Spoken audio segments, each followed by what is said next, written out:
Aleluia. Você pode abrir sua Bíblia no Evangelho de João, capítulo 1. O tema dessa mensagem é: quem é Jesus?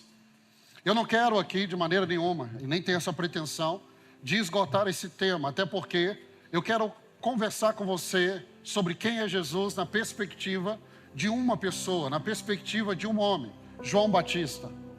Evangelho de João, capítulo 1, a partir do verso 26. Abra sua Bíblia. Olha se seu irmão está sem a Bíblia. Se ele tiver sem, deixa ele ler com você. Evangelho de João, capítulo 1, verso 26. A palavra do Senhor diz assim: Respondeu João: Eu batizo com água, mas entre vocês está alguém que vocês não conhecem. Ele é aquele que vem depois de mim, e não sou digno de desamarrar as correias de suas sandálias. No dia seguinte, João viu Jesus aproximando-se e disse: Vejam, é o Cordeiro de Deus que tira o pecado do mundo. Este é aquele a quem eu me referi, quando disse: Vem depois de mim um homem que é superior a mim, porque já existia antes de mim. Eu mesmo não o conhecia, mas por isso é que vim batizando com água, para que ele viesse a ser revelado a Israel. Então João deu o seguinte testemunho: Eu vi o Espírito descer dos céus como pomba e permanecer sobre eles. Eu não o teria reconhecido se aquele que me enviou para batizar com água não me tivesse dito: Aquele sobre quem você viu o Espírito descer e permanecer, esse é o que batiza com o Espírito Santo. Eu vi e testifico: este é o Filho de Deus. No dia seguinte, João estava ali novamente com 2 dos seus discípulos. Quando viu Jesus passando, disse: Vejam, é o Cordeiro de Deus. Ouvindo dizer isso, os 2 discípulos seguiram Jesus. Voltando-se e vendo Jesus, que os 2 o seguiam, perguntou-lhes: O que vocês querem? Eles disseram: Rabi, que significa mestre, onde estás hospedado? Respondeu ele: Venham e verão. Então foram por volta das 4 horas da tarde, viram onde ele estava hospedado e passaram com ele aquele dia. André, irmão de Simão Pedro, era um dos que tinham ouvido o que João dissera e que havia seguido Jesus. O primeiro que ele encontrou foi Simão, seu irmão, e lhe disse: Achamos o Messias, isto é, o Cristo. Aqui nós temos o testemunho de João Batista. E a partir da perspectiva de João Batista, eu quero te mostrar quem é Jesus. Mas por que a perspectiva de João Batista é importante? Eu te explico. João Batista, ele foi... A primeira profecia que temos sobre ele está em Isaías capítulo 40, verso 3 ao 5. Isaías vai dizer assim: Uma voz clama no deserto: Prepare o caminho para o Senhor, façam no deserto um caminho reto para o nosso Deus. Nós temos 3 homens na Bíblia. Esses 3 homens, vale a pena você parar e estudar. O primeiro deles é Sansão, o segundo é João Batista e o terceiro é Jesus.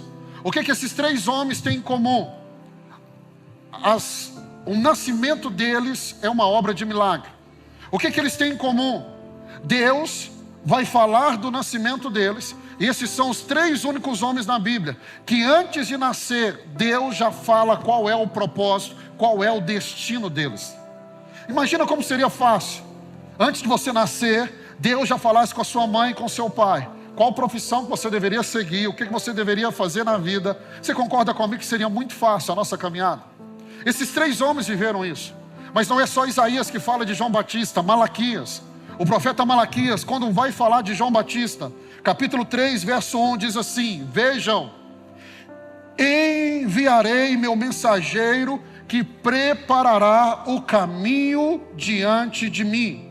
No capítulo 4 do mesmo livro de Malaquias, versos 5 e 6, ele diz assim: Vejam, eu enviarei a vocês o profeta Elias antes do grande e terrível dia do Senhor. Então Malaquias está dizendo assim: olha, eu vou enviar um profeta para preparar o caminho diante de mim. Ele está dizendo: eu vou enviar um homem que vai preparar o caminho para que eu possa trilhar esse caminho depois. Aí o mesmo Malaquias está dizendo: esse que Deus enviará, ele virá na unção de Elias. Quem é Elias? A maior referência profética. Como que nós sabemos disso? No Monte da Transfiguração, Elias aparece ao lado de Moisés. Moisés simbolizando a lei, Elias simbolizando o profeta, o profético. Ao ponto de Jesus, quando vai falar de João Batista, ele está dizendo, dos nascidos de mulher. Então ele está falando do primeiro homem que nasceu de mulher. Quem é ele? Caim. De Caim até aqueles dias. Ele está dizendo, João Batista é o maior entre eles. Então, na perspectiva de João Batista, meus irmãos, ele é muito importante.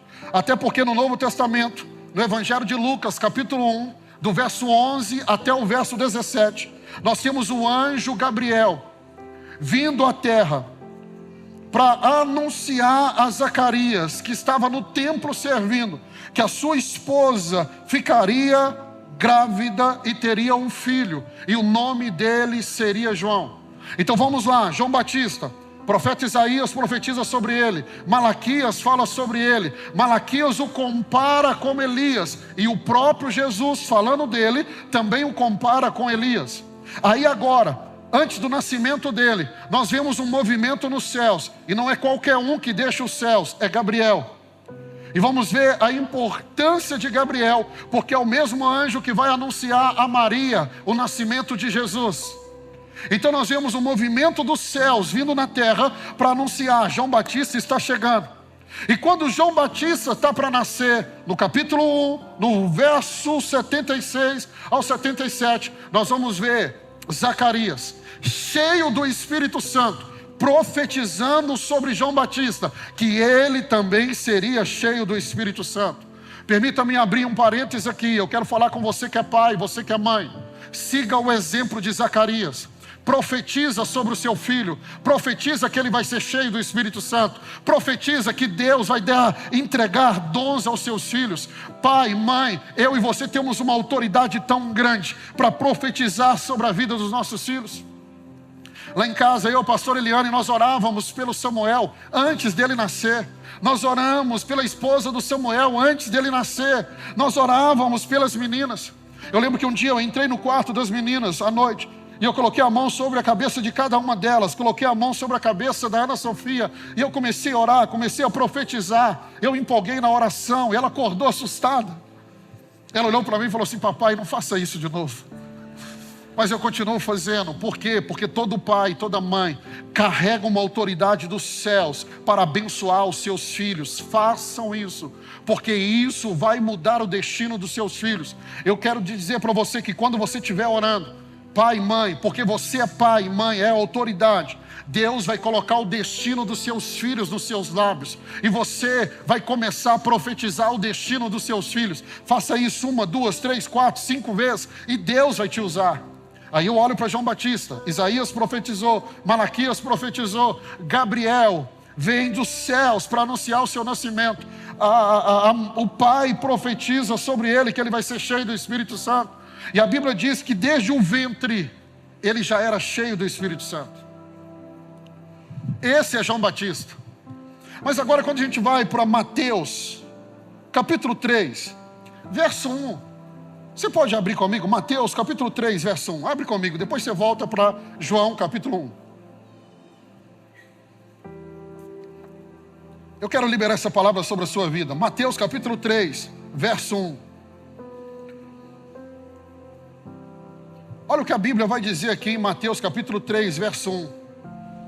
É muito importante você prestar atenção nisso aqui. Mateus capítulo 3, verso 1, diz assim: naqueles dias surgiu João Batista. Uma outra tradução diz assim: naqueles dias apareceu João Batista. Eu fiquei me perguntando lendo esse texto. Naqueles dias surgiu João Batista. Aonde? No deserto. O deserto não era lugar de pregação, mas ele surgiu no deserto pregando.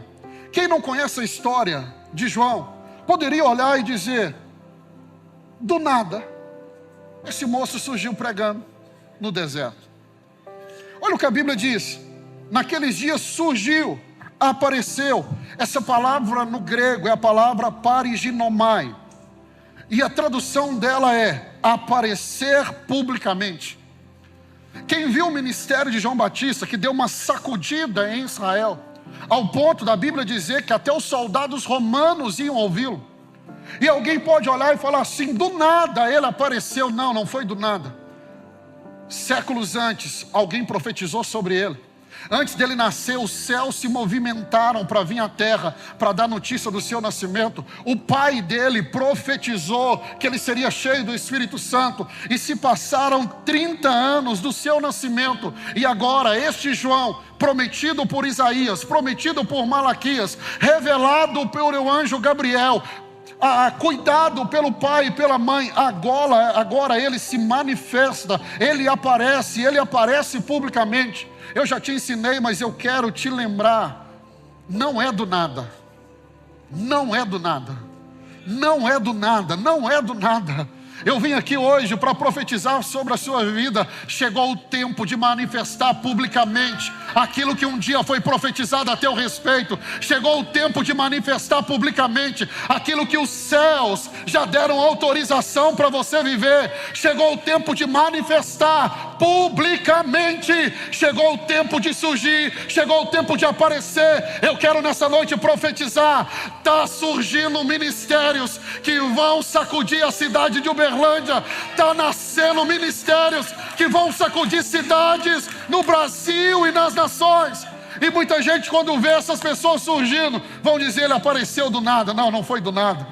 Tem palavra profética, tem autorização dos céus, tem um pai e uma mãe, nem que seja espiritual, profetizando sobre a sua vida. Ei, o que vai manifestar nesse ano na sua vida não é do nada. Prepara, porque Deus vai fazer surgir, Deus vai fazer aparecer, Deus vai fazer manifestar. Meus irmãos, quem olhar para essa casa nos próximos meses vão perguntar, de onde esse povo saiu? Surgiu do nada? Não surgiu do nada. Tem palavras proféticas, tem movimento dos céus, tem pais espirituais profetizando sobre essa casa. Prepara, porque vai acontecer. Fala com o irmão que está do seu lado, vai surgir. Fala com ele, vai aparecer. Fala com ele, Deus vai trazer para o público, para que todos vejam aquilo que ele já começou e ninguém viu na sua vida, no particular, no secreto.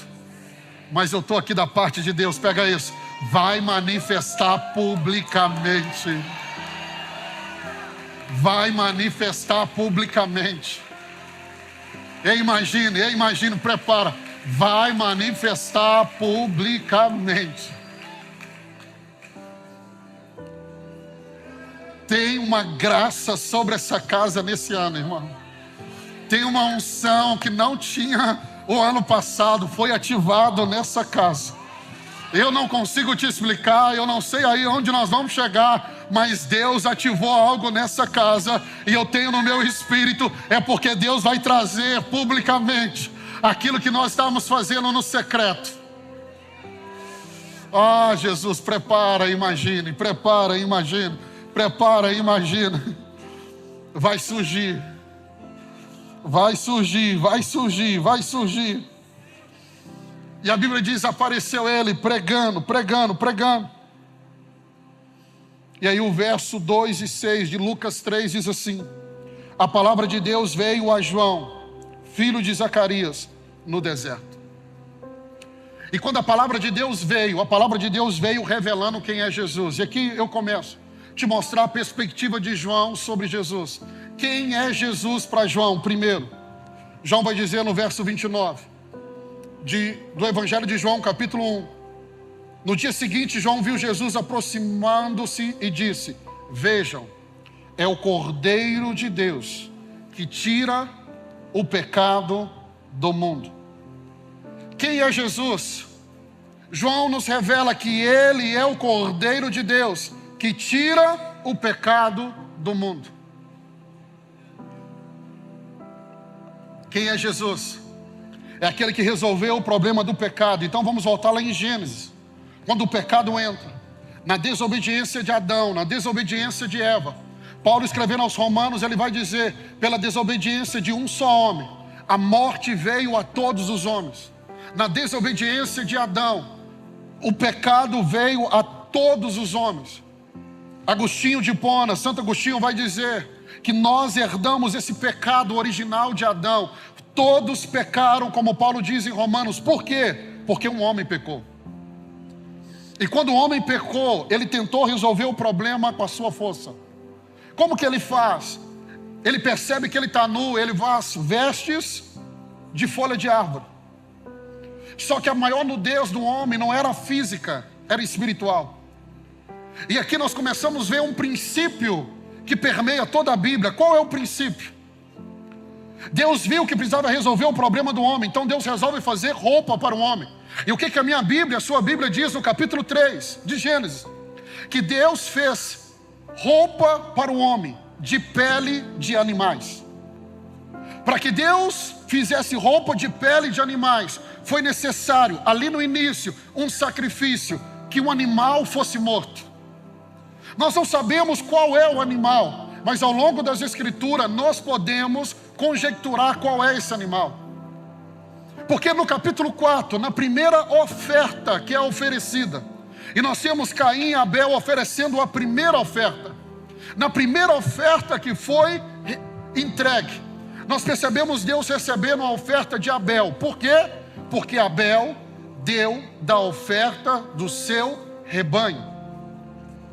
E aí nós percebemos que Deus se agradou da oferta de Abel, porque Abel entregou aquilo que Deus queria. O quê? O sacrifício de um cordeiro do seu rebanho. Se nós dermos um salto e chegarmos a Abraão, o pai da fé, quando Deus pede a ele Isaac, Abraão vai para o Monte Moriá, e quando ele está no pé do monte, subindo ao monte ao lado do filho, Isaac pergunta para ele: pai, aqui tem a lenha, aqui tem um cutelo, aqui tem fogo, mas onde está o cordeiro? E Abraão então diz para ele: filho, não se preocupe, porque Deus proverá para si o cordeiro. E quando ele está no cume do monte, preste a sacrificar Isaac, os céus vão bradar e dizer: Abraão, não faça isso. E quando ele olha para o lado, ele vê um cordeiro. Ele pega aquele cordeiro e sacrifica esse cordeiro. E ele vai dizer: no monte de Deus, Deus proverá. O que Abraão estava dizendo? Ele estava dizendo assim: Deus vai prover para si o cordeiro que é sacrificado. E aí nós damos um salto de 430 anos. Chegamos agora no Egito, no tempo de Moisés. E quando Moisés está para libertar o povo, vem a última praga do Egito, a praga onde todo o primogênito dos homens e dos animais vão ser mortos. Mas Deus sempre cuida do seu povo. Então Deus fala com Moisés, avisa o povo que cada família vai se reunir, se for pequena ela vai se juntar, e cada uma vai pegar um cordeiro, vai sacrificar o cordeiro, vai pegar o sangue do cordeiro, vai colocar nos umbrais da porta. E quando a última praga vier para ceifar os primogênitos do Egito, aonde tiver a marca do sangue, a morte não vai entrar nessa casa, a morte não vai tocar no primogênito dessa casa. Naquele dia é instituído a Páscoa. O que é Páscoa no hebraico? Páscoa significa passar por cima, porque aonde o cordeiro foi morto e aonde o sangue do cordeiro estava, a morte passou por cima. E aqui nós temos a principal das três festas judaicas, a principal, a Páscoa. Chegamos ao livro de Levítico, agora mais ou menos 30 anos depois da saída do Egito. Quando Moisés está escrevendo esse livro, ele escreve a forma do culto de Israel. E ele vai colocar em vários momentos que o povo, para resolver o problema do pecado, deveria pegar um cordeiro, levar até o sacerdote. O sacerdote ia impor as mãos sobre o cordeiro. O sacerdote então recebia o cordeiro, levava o cordeiro, imolava o cordeiro, matava o cordeiro. Então o pecado daquela pessoa, daquela casa, daquela família era resolvida por um ano. No ano seguinte, a mesma família pegava um outro cordeiro e levava. Isso se repetia ano após ano, até que no Novo Testamento o escritor de Hebreus vai dizer que o sacrifício da velha aliança, ele não tinha condição de resolver o problema total do pecado do homem. Mas ele diz que houve a morte de um cordeiro, e que a morte desse cordeiro resolveu o problema do pecado para sempre.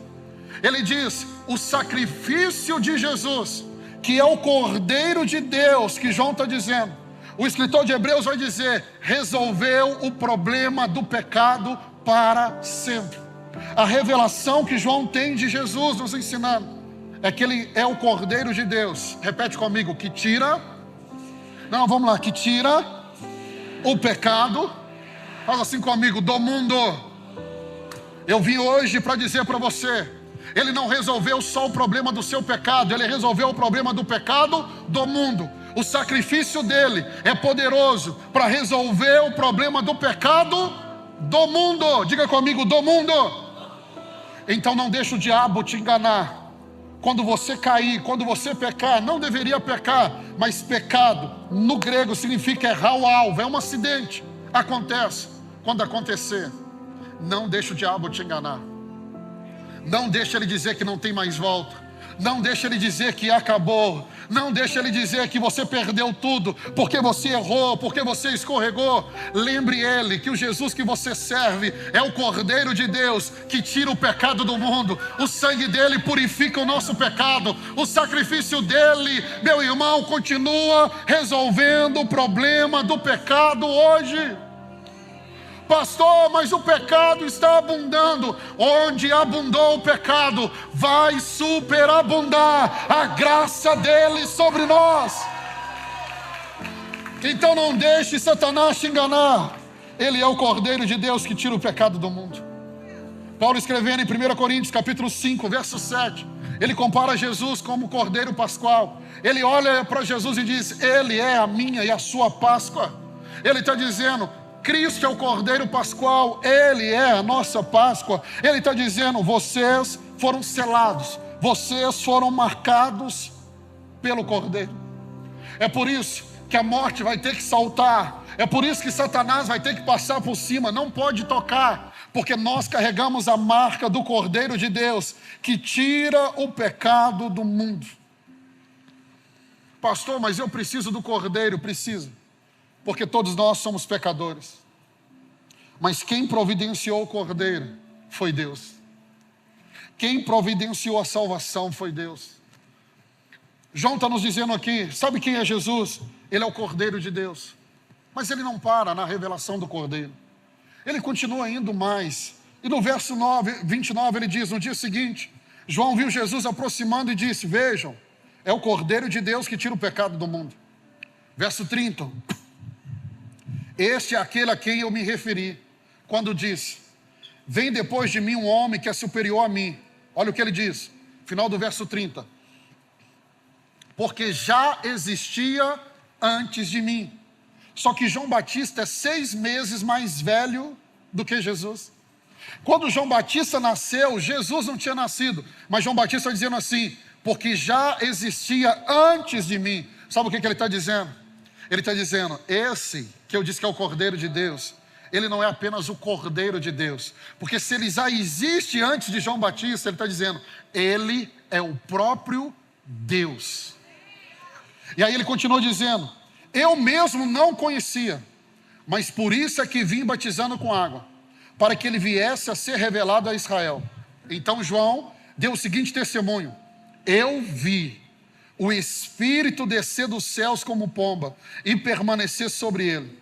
Eu não teria reconhecido, se aquele que me enviou para batizar com água não me tivesse dito, aquele sobre quem você viu o Espírito descer e permanecer. Quem é Jesus? Esse é o que batiza com o Espírito Santo. Ele não é apenas o Cordeiro de Deus que tira o pecado do mundo. Ele é aquele que batiza com o Espírito Santo. João batizou com arrependimento. O arrependimento, o batismo de arrependimento foi preparando o caminho para aquele que viria. Para quê? Para batizar com o Espírito Santo. Vamos pensar em Jesus, na perspectiva de Lucas. Lucas capítulo 4, Lucas capítulo 5, Lucas capítulo 6. O que nós encontramos Jesus? Lucas é o evangelista que mais fala da pessoa do Espírito Santo. Lucas, ele organiza os seus relatos. E aí no capítulo 4, nós encontramos Jesus, cheio do Espírito Santo, Porque no batismo o Espírito Santo desceu. E a Bíblia diz, ele é levado pelo Espírito Santo ao deserto. E ele fica 40 dias e 40 noites jejuando. No final do jejum, preste atenção, a Bíblia diz que Jesus saiu do deserto. Ele entrou cheio, mas a Bíblia, na perspectiva de Lucas, diz, no capítulo 4, que ele saiu no poder do Espírito Santo. Ele entrou cheio, mas ele saiu no poder. É diferente ser cheio e andar no poder. Na aula de avivamento, no test drive, você precisa vir. Alguns irmãos me perguntaram, pastor, do culto de domingo passado, agora da próxima aula pergunta desse culto. Pastor, nós estamos no avivamento. Eu falei, nós não estamos no avivamento. Ele falou, mas que atmosfera é essa? Que unção é essa? Que graça é essa? Eu te respondo, sabe o que Deus está fazendo? Deus está enchendo. Mas depois de ser cheio, vai chegar um momento de ativação, que nós vamos andar no poder. Se você está impressionado com o que está começando a acontecer, eu quero te lembrar, nós ainda não estamos nos movendo no poder. Na hora que a gente começar a mover no poder, Jesus, vai ter gente que vai ser levado, carregado para o carro, irmão. E aí nós vamos ver Jesus no poder. Jesus sai do deserto, primeira sinagoga que ele entra. Pega o livro de Isaías, abre no capítulo 61, que diz assim, o Espírito do Senhor está sobre mim, porque ele me ungiu para pregar. E aí ele vai dizer assim, hoje essa palavra se cumpriu. Aí você vai ver Jesus, capítulo 5 e 6 de Lucas, exercendo o seu ministério, mas saindo para estar a sós com Deus, orando. Buscando o quê? Buscando mais de Deus, mais do Espírito Santo. Quem é Jesus? João diz, ele é aquele que existe antes de mim, ele é Deus. Segundo Paulo, na carta dos Filipenses, ele é o Deus encarnado. É o Deus que se esvaziou e se fez carne. Ele é Deus. Aí eu fico pensando, Jesus, sendo Deus, perfeito, sem pecado, não ousou caminhar sem o Espírito Santo. Aí vem eu e você, como diz o meu pai, comedor de feijão. Queremos viver nesse mundo sem o Espírito Santo. Irmão, isso é loucura. Nós precisamos do Espírito Santo. Nós precisamos do Espírito Santo. Não ouse caminhar sem a presença dele. Nós precisamos do Espírito Santo. Como no Evangelho de João, capítulo 14, Jesus diz, vocês precisam do Paráclitos. O que é Paráclito? Foi traduzido como Consolador, mas a melhor tradução é ajudador.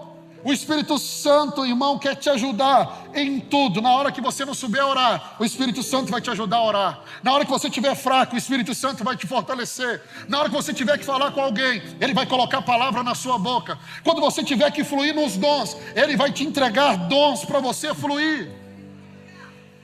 Agora, pastor, eu posso receber do Espírito Santo? Pode. Eu posso ser batizado com o Espírito Santo? Pode. E por que você pode? Porque Jesus é aquele que batiza com o Espírito Santo. E aí eu preciso ir em Apocalipse, dentro da perspectiva de João no Apocalipse, falando de Jesus, ele diz assim, Jesus é aquele que está passeando no meio da sua igreja. O próprio Jesus disse, aonde tiverem 2 ou 3, imaginem 2.000 reunidos em torno do nome dele. Ele fez a promessa, ele disse, eu estarei no meio dele. Deixa eu perguntar, alguém aqui crê que Jesus está aqui? Então fala com seu irmão assim, aquele que batiza com o Espírito Santo está aqui nessa noite. Está aqui, está aqui, está aqui, está aqui.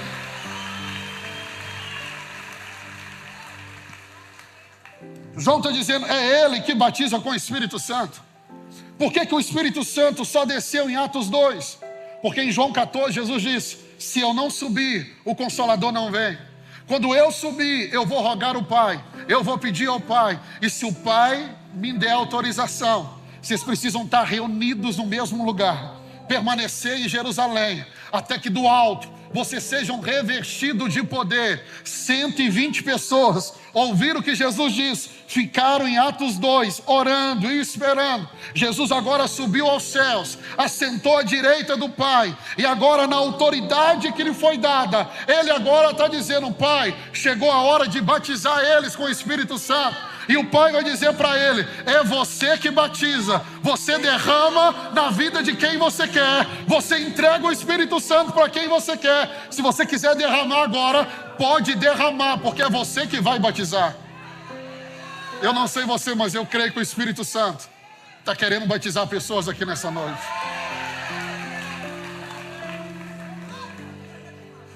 Já dá um aviso para o seu irmão aí, dá um aviso para ele, fala assim: meu irmão, se eu perder o controle, não é culpa minha não. Quem é o Espírito Santo? Eu gosto da visão de Paulo do Espírito Santo. Ele diz: o Espírito Santo, ele é o selo. O selo. Paulo vai dizer: vocês foram selados pelo Espírito Santo. Irmão, é um selo que mostra de quem você é. Paulo, escrevendo aos Efésios no capítulo 1, ele começa a trazer esse entendimento do Espírito Santo como selo. No verso 13 e 14 ele diz: quando vocês ouviram e creram na palavra da verdade, o evangelho que os salvou, vocês foram selados em Cristo com o Espírito Santo da promessa. Ele não diz: você vai ser selado. Olha o que ele diz. Vamos entender. Quando vocês ouviram e creram na palavra da verdade. Meu irmão, pelo amor de Deus, reage aí para mim saber, quem aqui já ouviu e já creu na palavra da verdade que é a Bíblia? Dá um glória a Deus aí no seu lugar. Então ele está falando de você, ele está dizendo: quem já ouviu e quem creu na palavra da verdade, o evangelho que o salvou. Hoje teve salvação aqui depois do louvor. Irmão, essa casa tem salvação todo domingo, coisa linda. Glória a Deus por isso. Aí ele diz assim: vocês foram, vocês não serão, ele diz: vocês foram selados em Cristo com o Espírito Santo da promessa. Ei, já tem um selo sobre você. Aí ele continua dizendo no verso 14, que é a garantia da nossa herança até a redenção daqueles que pertencem a Deus para o louvor da sua glória. 1 Coríntios capítulo 6, verso 19, ele diz que eu e você somos templos do Espírito Santo. Mas o verso 20 ele diz assim: pois ele os comprou e pagou o preço. Portanto, use o corpo de vocês para a glória dele. Ei, irmão, ele não te comprou com sangue de cordeiro, de boi, não. Você não foi comprado por ouro, você não foi comprado por prata, você não foi comprado por dinheiro. Você foi comprado pelo sangue precioso de Jesus. Pastor, qual que é o meu valor? É o valor que foi pago por você. É isso que você vale. E você foi comprado por um alto preço. Um alto preço. Havia um preço pela minha vida e pela sua vida. Mas Deus diz assim: eu vou pagar o preço. Não, mas o preço é muito alto. Ele diz: eu não tenho problema, eu vou pagar. Eu vou fazer você entender. Vamos caminhar para o final. Preciso de 4 pessoas aqui. 4 pessoas. Isso. Aqui. Vou ajudar você, que você é um pastor, né? Você vai ser o Adão. Adão. Deus formou Adão e fez Adão a sua imagem e a sua semelhança. E Deus deu a ele a autoridade para governar sobre todas as coisas. Deus deu. Então Deus, tudo que Deus havia criado, Deus deu, Deus entregou para Adão. É seu, Adão. É seu. É a mesma coisa. Lá no culto de jovens não tem a toalhinha do pastor. O sonho do pastor Glauber é ter a toalhinha do pastor. Eu vou dar de presente para ele a toalhinha do pastor. É dele. É dele, é o sonho dele. Eu dei para ele a toalhinha do pastor. É dele. Ele sempre quis. Ele fica lá suando, não tem. Ele queria. O que eu fiz foi o que Deus fez com Adão. Deus criou todas as coisas e Deus entregou na mão do Adão. Falou: Adão, é seu. Eu dei a toalhinha para o pastor Glauco. A toalhinha agora é de quem? Não, de quem? De quem? É dele. E ele pode fazer com a toalhinha o que ele quiser. E como ele é um pastor, tem uma ovelhinha do lado, assim, de olho na toalhinha. Aí ele resolve dar a toalhinha. A toalhinha. Ele deu. Aí eu chego aqui, estou pregando, vejo a toalhinha, eu falo assim: peraí, essa toalhinha é minha. Me devolve ela, porque ela é minha. Eu posso chegar e pegar a toalhinha de volta? Por que eu não posso? Porque eu dei. Eu dei. O que Deus fez? Deus entregou na mão de Adão. Adão, ele entregou na mão. Ele entregou na mão de Satanás. É só um teatro, é só um teatro. É só um teatro. Na verdade, quando você vai pegar o texto lá, você vai ver que Satanás enganou Eva. Satanás, a serpente, distorce a palavra. Então, Satanás, quando distorce a palavra, ela induz Eva e Adão a entregar a ele. Por isso que Jesus vai dizer assim: lá vem o príncipe desse mundo. Por que ele é príncipe desse mundo? Porque aquilo que Deus fez e colocou na mão do homem, o homem entregou. Aí eu fiquei pensando, irmão, antes de estudar teologia, falei: por que Deus não desceu lá, deu um couro nesse Satanás, pegou e entregou de volta para a mão do homem, resolvia tudo? A gente não ia precisar sofrer, não ia precisar essa bagunça toda. Era só Deus descer e resolver, porque Ele é todo poderoso, criador de todas as coisas. Ele pode fazer tudo. Por que Deus não pode fazer? Porque Deus entregou ao homem. E foi o homem que entregou na mão de Satanás. Então Deus não pode vir como Deus. Aí eu imagino lá, aí eu viajo, irmão, eu viajo. Eu imagino lá no céu, o Pai, o Filho e o Espírito. E eles olhando para a bagunça que o homem fez. E eles sabendo assim: nós temos que resolver. Só que o filho vai lembrar o pai: pai, o Senhor entregou na mão do homem. Não dá para resolver como Deus. Mas eu resolvo se o Senhor deixar. E o pai diz: mas para você resolver, você vai ter que deixar de ser Deus. Você vai ter que vir como homem. E você vai ter que pagar o preço para pegar de volta. E o preço é alto. Aí vem Jesus. E Jesus diz assim para o pai: eu vou. Eu pago o preço. Mas você não entendeu, você não pode ir como Deus. Não, eu me esvazio. Eu vou como homem. Mesmo sendo Deus, não se apegou na condição de Deus. Eu me submeto. Eu entro dentro da barriga de uma mulher. Eu vou nascer. Eu vou ter infância, adolescência, juventude, até que chega o dia que o Senhor me dê a oportunidade de cumprir o que o Senhor quer. Mas para você pegar de volta, você vai ter que pagar o preço. E o preço é a morte. Para você pagar o preço, você vai precisar entender que em um determinado momento, quando você estiver pagando o preço, você vai estar sozinho, eu não vou estar com você. Jesus disse: não tem problema, eu pago o preço. E é por isso que lá na cruz, Ele vai, no momento de pagar o preço, antes dele dizer tetelestai, está consumado, está pago, ele vai gritar: Eli, Eli, lama sabachthani, Deus meu, por que me desamparaste? Mas logo depois ele diz assim: Pai, em tua mão eu entrego o meu espírito. E ele diz: está consumado. Ele diz: o preço foi pago. E é nesse momento que ele tem autoridade. E é nesse momento que ele desce até o inferno. E ele pega de volta a chave da morte e do inferno. Ele pega de novo, porque agora ele pega como homem.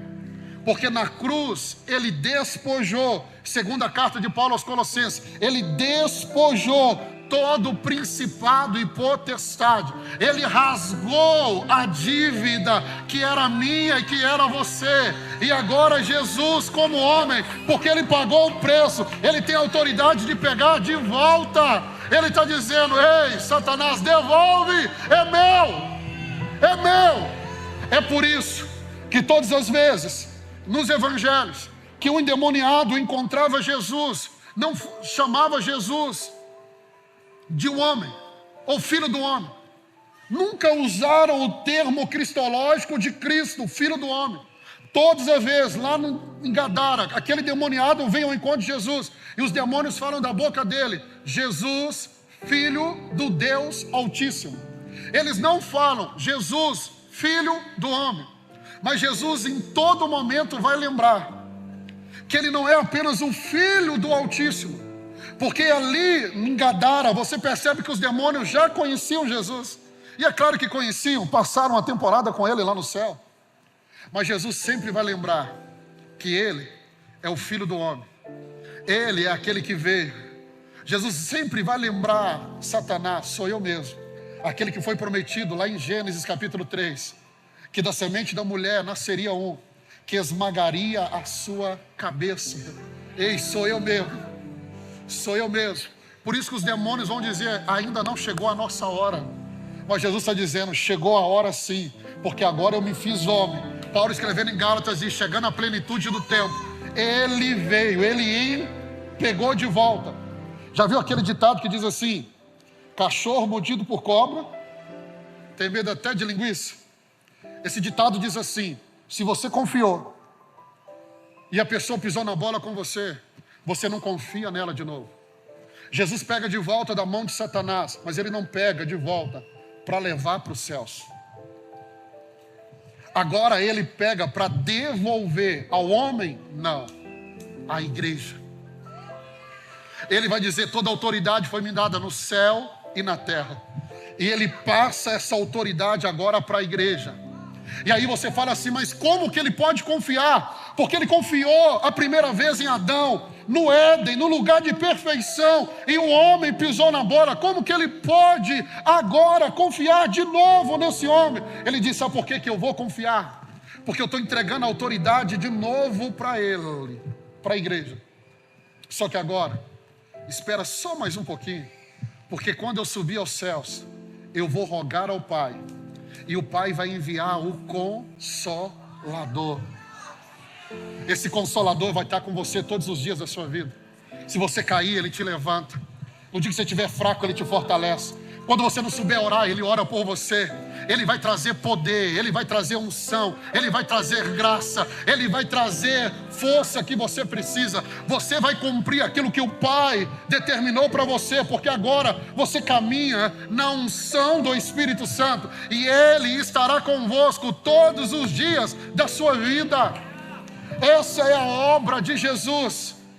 Ele veio como Cordeiro de Deus, pagou o preço, pegou da mão de Satanás, colocou na mão da igreja. Aí vem João dizendo assim: é ele que batiza com o Espírito Santo.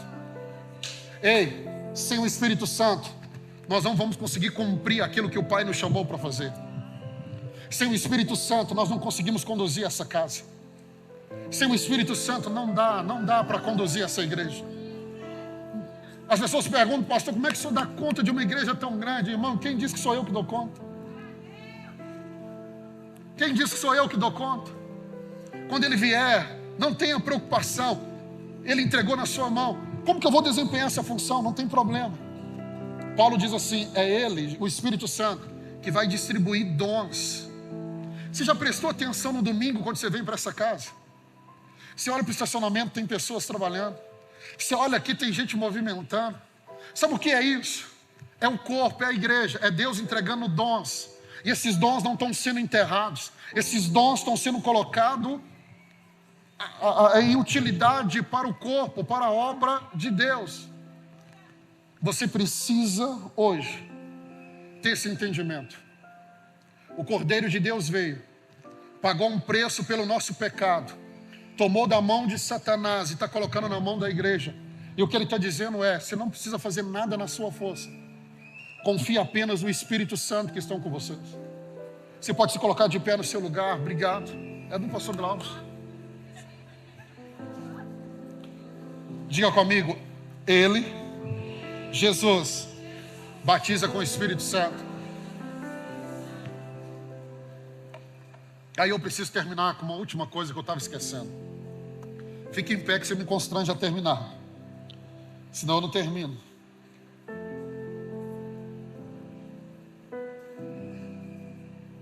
João dá testemunho de Jesus. Ele é o Cordeiro de Deus. Ele é antes de mim. É Ele que batiza com o Espírito Santo.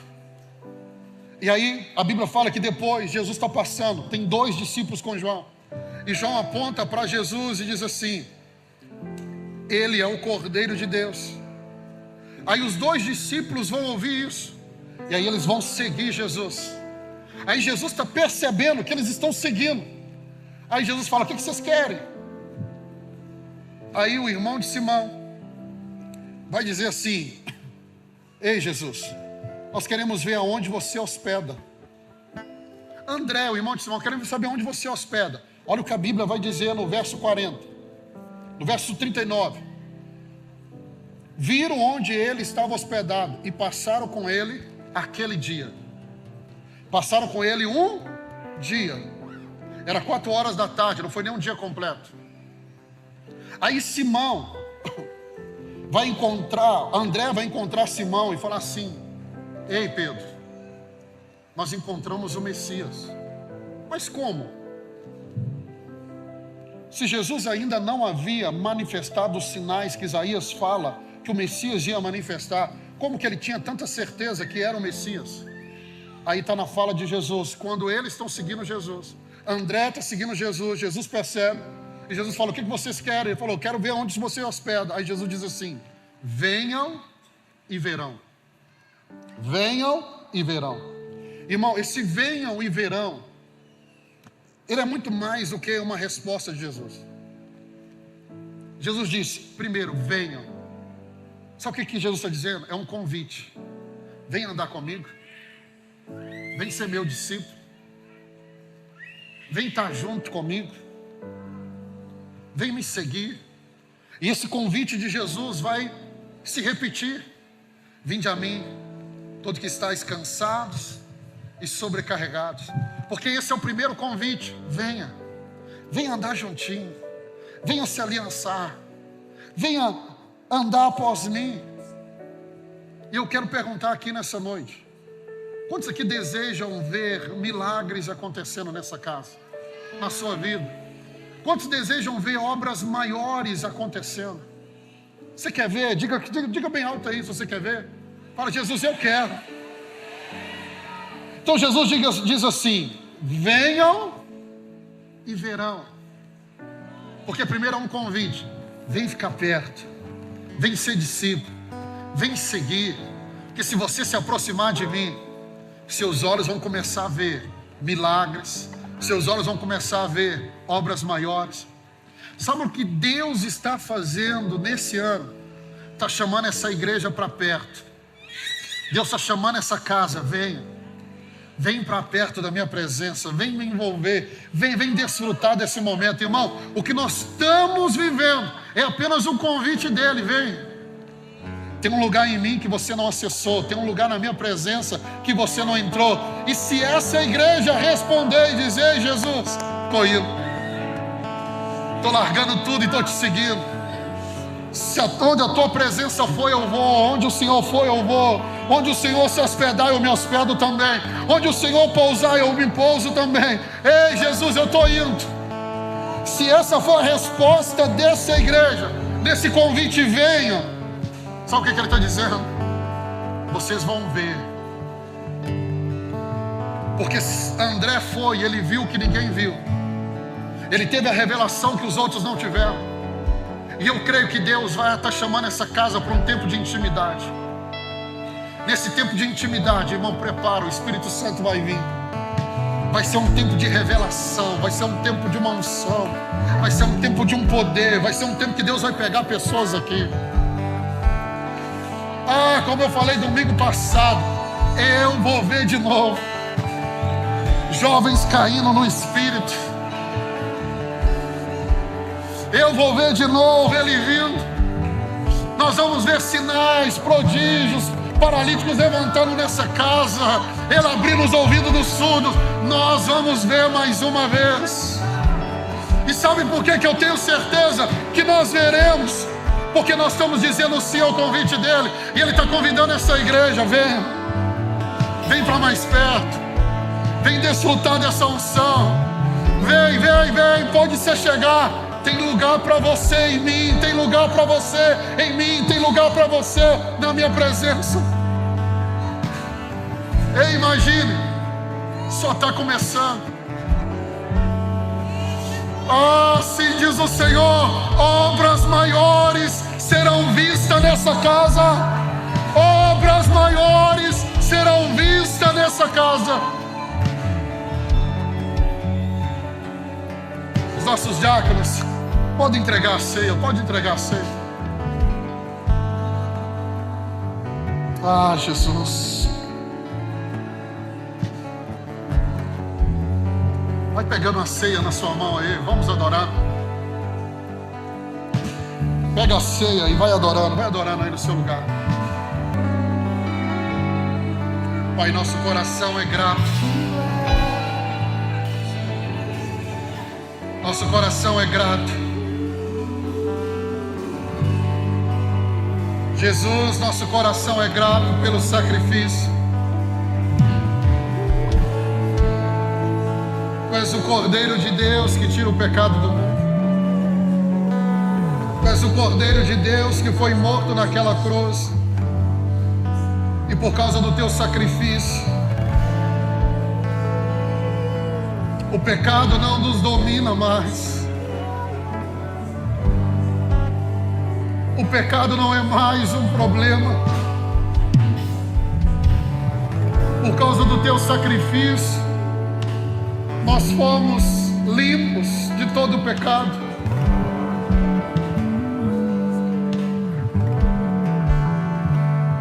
Nós merecíamos a morte, mas recebemos vida. Nós merecíamos a morte, mas recebemos vida, e vida em abundância.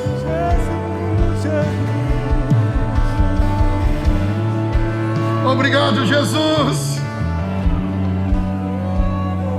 Obrigado, Jesus. Porque o Senhor levou no seu corpo os nossos pecados, as nossas falhas, as nossas enfermidades. O castigo que nos traz a paz caiu sobre ti. Nessa noite nós consagramos o pão, que simboliza o teu corpo.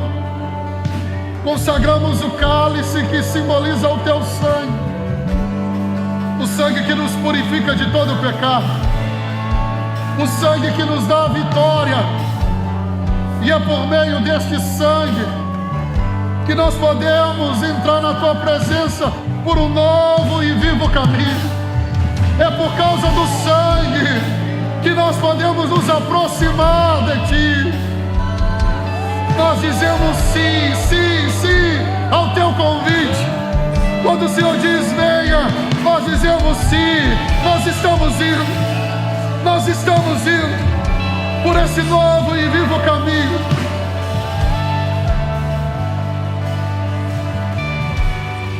Nós estamos indo como igreja.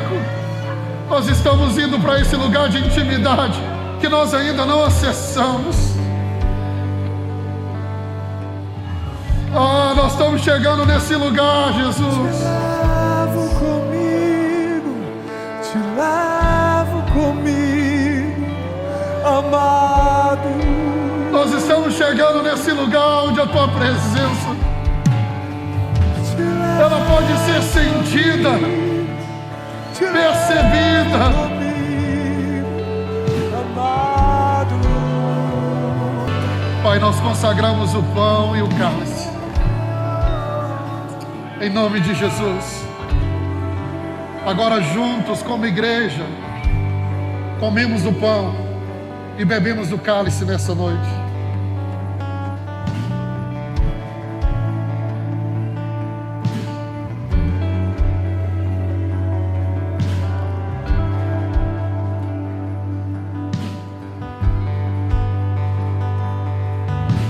Aleluias.